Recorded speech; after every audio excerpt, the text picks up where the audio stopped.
Hi guys! So yun na nga nandito nga pala ako sa Tagaytay dahil sinamahan ko yung mother ko. So yun na nga habang hinihintay ko yung mother ko, binibidyohan ko muna yung paligid. At napakainit naman talaga dito guys. By the way guys, ang pinunta nga pala namin dito is kukuha si mama ng NBI. Dahil nga kailangan niya sa trabaho niya. So ayun na nga papasok na nga pala kami dito sa office kasi kukunin na namin yung sinadya namin dito. At ito guys, nakapasok na nga pala kami dito. At pagpasok ko nga pala dito guys, sinabi ni ate na bawal daw mag-video sa loob. Pero joke lang daw yun guys. At habang hinintay ko yung mama ko guys, umupo muna ako dito sa likod kasi nga ang sakit na ng paa ko.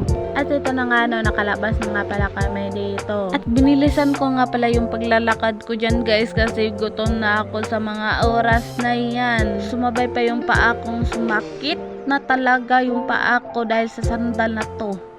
At ito na nga nakahanap na nga pala ako ng makakainan. I-zoom ko. Yan.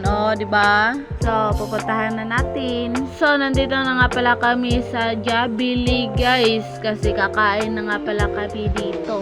So, guys, habang nandito nga pala kami sa labas, kitang-kita naman talaga na ang daming tao. So, dito ko natatapusin tong video na to guys. Kasi kakain muna kami. Kasi gutom na talaga ako kanina pa. So, bye guys. Thank you for watching.